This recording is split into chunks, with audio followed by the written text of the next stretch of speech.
Hello, everyone. My name is Ashish Tharoor. I'm one of the territory managers here at OzTREKK. Thank you so much for making the time to come out to our How to Get into Medical School in Australia Admissions 101. So today we're really going to be deep diving into the concept of what do you need to know? What is OzTREKK about? Why do we help you and how do we help you? Why do you look at Australia as an option? And then really going into the details of the medical degrees in Australia. So really making you understand why exactly you would possibly go for an undergraduate degree or a graduate degree, depending on the phase of life you're in. And then finally, going through really the exact admissions criterias for both of them, kind of really showing you exactly what each requirements entails for the undergraduate and graduate program, and also going through the pathways of after graduation. So looking at the different possibilities you have. And then lastly, we're just going to show you a quick kind of details on financing your studies. So just the details of what exactly you should be expecting when it comes to paying off your studies. And then we can talk about applying through OzTREKK. So real quick, just a quick housekeeping rule. So I do have my colleague Laura who's with me today, and I will be introducing her and her medicine capacity in a later on slide, but she will be chatting through chat with all of you. So if you have any questions or anything like that, I have disabled the Q&A chat box, and the main reason for that is because other people cannot see the questions, and we like to have them in a way where potentially a question that you're asking can be answered for someone else as well. So definitely, if you have any questions at all, make sure that when you're sending a message, you say to everyone and then pop the question in. So I'm already seeing a lot of locations, a lot of people messaging. This is fantastic. I'm loving to see everyone's here from various different places in Canada. And the amazing thing is that we would love to answer all your questions today. So perfect. So to start it off, I'm just going to tell you a bit about OzTREKK and who we are. And to start that, we would love to introduce you to Laura and Em, who are our medicine student advisors. So typically in your entire journey of dealing with OzTREKK and asking all the various questions you have and looking at the different details you need, Laura and Em are really going to be the ones that are throughout the way with you. We like to say that we're there from start to finish till you arrive in Australia. And Laura and Em are really going to be going through requirements with you, telling you your competitiveness to apply, whether you're eligible, looking at those prerequisites. And then finally, as a team, we'll be able to submit your application into the university. So that's going to be my next point of really showing you what does OzTREKK do. So about OzTREKK, we are a student first, where we say we kind of support the student from start to finish. And in a lot of ways, we like to say that we are focused on making sure that student success comes first.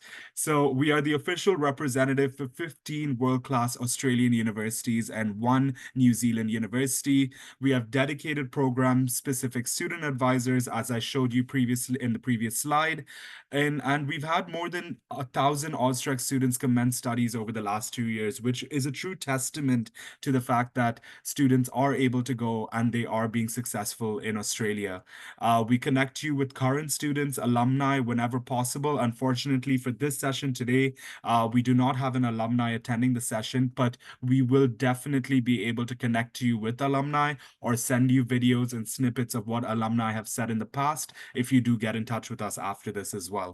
So how does OzTREKK help you? How does the process look to you? So in a lot of ways, what you're looking at is when you start the ball of getting in touch with us, this is when we would help you determine if you're eligible and competitive. So we'd go through the programs and see which program best suits you. And once we've done that, we would then start to look at the university, each university's requirements for the specific program. And let's say we're talking about medicine today. So we would really look at how competitive you are to apply to the med schools there and give you a transparent, honest review of your chances of getting in. Once we've determined, let's say you're eligible to apply to 3 to 4 of the universities, we would actually apply on your behalf because we would be able to apply online to multiple universities at once. So we would essentially make build out all your apps, making sure that they look outstanding and making sure that they are strong applications for the universities, and then we would submit them. Before that, we would also certify the transcripts and essentially make sure everything is done here in Perth, Ontario. That's where we are located. And the beauty behind it is that everything is done in Canada. So you're getting in touch with our team here, and you're not having to deal with the representatives in Australia directly until you reach there. We like to say that we support and advocate for each student as needed.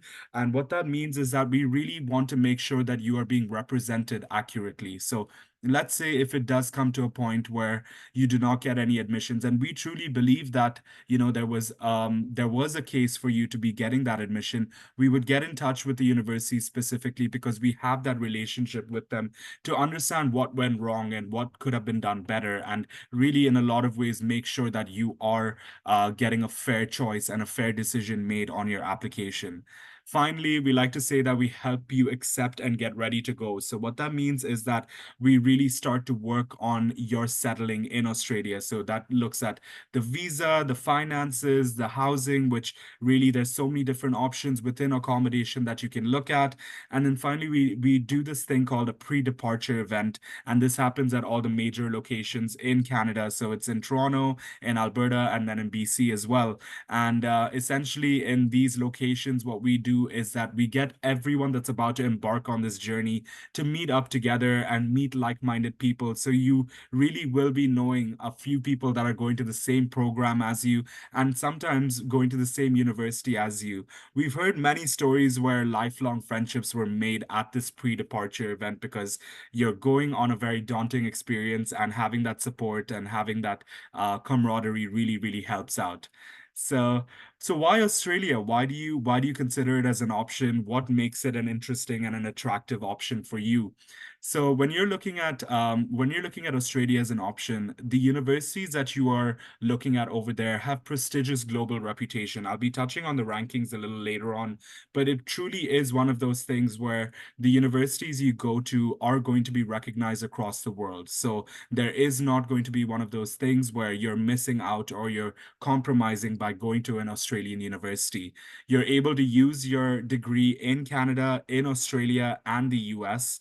And in very many ways, the biggest reason a lot of students look at opportunities abroad is because of the fact that there are limited places in Canadian universities. So having that option of Australia, which is a little more accessible in grades, you are able to come back to Canada, you are able to stay in Australia.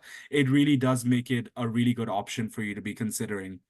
Australian universities, they really boast the idea of being student support first, hands-on approach. They very much do pay a lot of detail into the classes that they teach, and they like to say that that hands-on approach is a discipline throughout the degree that you are pursuing. And then to look at it in a light-hearted manner, their beautiful climate, beaches, and cities are truly one of the main reasons a lot of people consider studying in Australia. If you're an adventurous, outdoorsy person, this is truly the place for you, that's for sure. But don't get me wrong, there are going to be cities that are for those city folks as well that like to be between the concrete jungle as well. So in a lot of ways, it's got the best of everything, and it truly is a good option for you to be considering. A stat that I always tell students is that Brisbane, which hosts some of our top universities, has 300 days of sunshine. So it really does show you how beautiful and how nice the weather can be compared to us that are about to be entering the winter very, very soon. So let's get into the nitty-gritty of medical degrees in Australia and what exactly does that look like. So to start off, I'm going to be showing you all the universities here on a map because I think it's important to realize that Australia as a country is quite large, and each geographical location has something specific to it. And that's exactly like how I mentioned, Brisbane has that 300 days of sunshine. So, in a lot of ways, each of these universities are truly based on your personality of choice. So, if you feel that you would resonate better at Perth, that is more for you, and we would help you apply to Western Australia or Notre Dame. And that is truly one of the reasons why when you're chatting with our student advisors like Laura and Em, they're really going to make sure that the universities match you, and you aren't just applying to any random university. So that these are the different universities that you are able to apply to. We've got four in a lot of ways. Most of them are they're going to be graduate and undergraduate entry programs. So you can see the different ones that you can apply to and how they spread across Australia. Some of the big ones that you can see are University of Melbourne, University of Queensland, and we've got University of Western Australia as well. But in a lot of ways, the best thing about this is each university has a unique aspect to it, and we hope that you really do the research on understanding each university's selling point and what makes them unique in that being bettering your choices of where you end up applying. So that's a bit about the partners and who we have. When we're looking at the graduate intake, so to clarify, the graduate intake is for students that have a completed undergraduate degree and they are ready to go on to the MD program. So in the 2024 intake, these were some fast facts that we had. We had submitted 549 students, students who had submitted apps, and then out of that, 370 students received offers. When you look at the competitive stats, competitive means that this isn't the minimum GPA that the universities are stating, but we at OzTREKK like to set competitive stats or requirements that would get you into the program. So if you are at a 503 competitively for the MCAT, you are in a good standing, potentially be able to be at that average score that students are submitting. A 3.4 out of a 4.0 scale keeps you at a competitive GPA as well. And then for undergrad, typically these are students applying straight from high school. So essentially, you are applying with a high school degree, or there are two universities that can possibly offer you a partially completed undergraduate degree entrance. So you can apply in your first or second year of your undergrad if you're ready to kind of take that plunge and start your medical degree immediately. So we had 122 students who submitted apps in 2024 and 60 received offers. The prerequisites that got these students in were English, math, and chemistry. And the competitive GPA that we've been seeing students get in with are mid 90s. But for 2024, it was a 93% average GPA average. So in a lot of ways, it is a little more competitive getting in through the undergrad program, but that is also because you're not going to be doing the MCAT. You've not completed that undergraduate degree. So they want to make sure that you are a star student that's ready to take on the program. So what does a general application timeline look like? What do you typically see as kind of in some ways, what exactly is the timeline of reaching out to us, as well as what is the timeline of essentially applying, and when do you see interviews and things like that? So what we say is that you should be getting in touch with us and starting the journey a year in advance from when you're about to join the university. So it's important to keep in mind that the university academic calendar in Australia follows the regular calendar year, the typical calendar year, which is different to us here. So they do not typically start in the fall semester.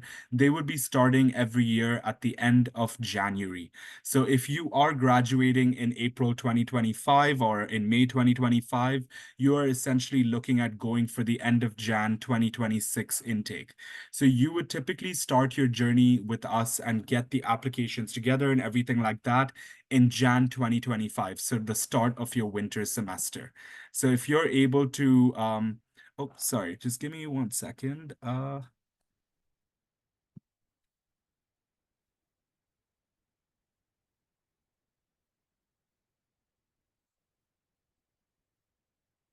Perfect. Sorry about that. Just a bit of a technical difficulty, but yes. So as I was saying, if you are applying for the 2026 intake, you would essentially start in 2025 Jan, which is a year in advance, and your final semester.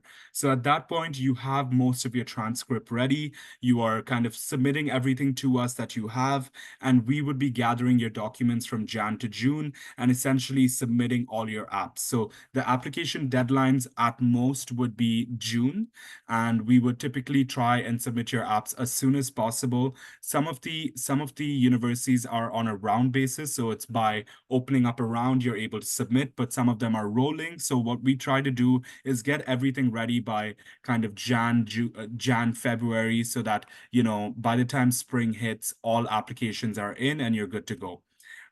So the other aspect after that, from June to kind of the end of summer, that's typically where you would see interviews take place, as well as this is where we would end up offering you medical residency webinars, as well as you'd start to see offers roll in. So typically, I like to say end of January to September is when you start, sorry, end of August to September is when you start to see their offers roll in and you kind of see different admissions come in. But at the same time, in the summer is where you'd start to gear up for your interviews and everything like that. So it is a long period of time where different things would be happening in. But by the end of summer or start of the fall, you would really know where you're ended up and where you would be accepting your offer. Because between September to December is where we would start to figure out your offers, look at acceptances, look at which offer is better, figure out the deposit and all of that, and then finally figure out your pre-departure prep, sorry. And then finally, a year fast forward is where you would see orientations and programs begin. So it is a whole year's timeline. Not a lot of work is expected from you the whole year, but there are going to be specific phases where you would be needed to be expected to do things for your admission. So this is how a timeline looks, and this is what we would say is an ideal application timeline. So moving on from this, the next aspect is obviously the medical licensing that we do. And as I mentioned, you would be kind of invited to it during the summer when you're waiting for your admissions to come in. But we at OzTREKK offer exclusive exploring your medical residency options presentations. So what this entails is a deep dive into everything you need to know for coming back for Canadian matching for Canadian residency, as well as if you were to finish your residency in Australia, and how does that look? What does that process look like? How do you come back to Canada afterwards as well? And then finally, looking at your options in the US as well. So this typically happens twice a semester. We just had it pass in September. We will be doing another one on the 2nd of December, and then there will be two happening in the winter semester as well. Unfortunately, these are not recorded sessions, so it is very much encouraged that you keep an eye out for your email or chat with them and Laura to find out when these typically are happening. And I would highly recommend signing up for them, because the stats constantly change, so we could not just share a recording because potentially the things have changed, the policies have changed. So very much we try to do it as frequently as we can so that you can attend multiple different times. So that's a little bit about the understanding medical licensing. So as I mentioned, I was going to be touching on the reputation of Australian universities, and you can very much see over here that there is very big similarities when it comes to Canadian medical schools and Australian medical schools for rankings. Now, while I like to say that rankings isn't everything, it is very important for certain students and their interests. So very much, I think it's one of those where you can kind of see by QS World rankings that Australian universities are ranked at some of the top in the world. This is also the point where I can mention to you that there are essentially a group of 8 schools in Australia, which is considered research heavy schools, and they're kind of known as some of the most important schools in Australia. And some of the universities you're able to apply to are part of that group of 8. So it is world recognized. They are kind of leading the research in a lot of medical practices. And they are really, really recognized across the world for what they do and what they discover. So you aren't going to any school that isn't going to be kind of reputable and recognizable. All the schools that you do end up applying to have some sort of ranking amongst the others in the world as well. Going through the key topic of financing your studies and how does that look? So the key thing here is to look at there are three different options that you have. So the first option is to look at provincial loans, and we see these three options kind of grouping together for a lot of students. So you get the provincial loans, you take a line of credit from a Canadian bank, and you take savings and family support, which essentially group together and help you pursue that degree. So what you're looking at here is that you are able to apply for OSAP, student aid, BC and Alberta student aid, and essentially go to your province and ask them if you can be approved for this. We have seen students be able to do this, but it is capped at a certain amount per year. We've seen Alberta be able to give the highest amount so far. BC kind of trails behind, and Ontario is definitely on a bit of the lower end. But this doesn't mean that it isn't kind of significant amounts that can kind of offset your living costs or offset certain expenses that you may have while you are over there. Then you are able to get a line of credit from a Canadian bank, and typically you would need a guarantor or a co-signer, typically your parent, which can show the bank that if anything does happen, they are able to support you, as well as showing them that they are still in the country while you go abroad and pursue your degree. And then finally, having savings and family support. So, with all three of these different options, we've seen thousands of students be able to go and truly, truly be able to comfortably pursue their degrees over there. The nice thing to know is that you are able to work up to 48 hours every 2 weeks, which is really nice because their minimum wage is quite high in Australia. So another option that students always look at doing is essentially working while they study.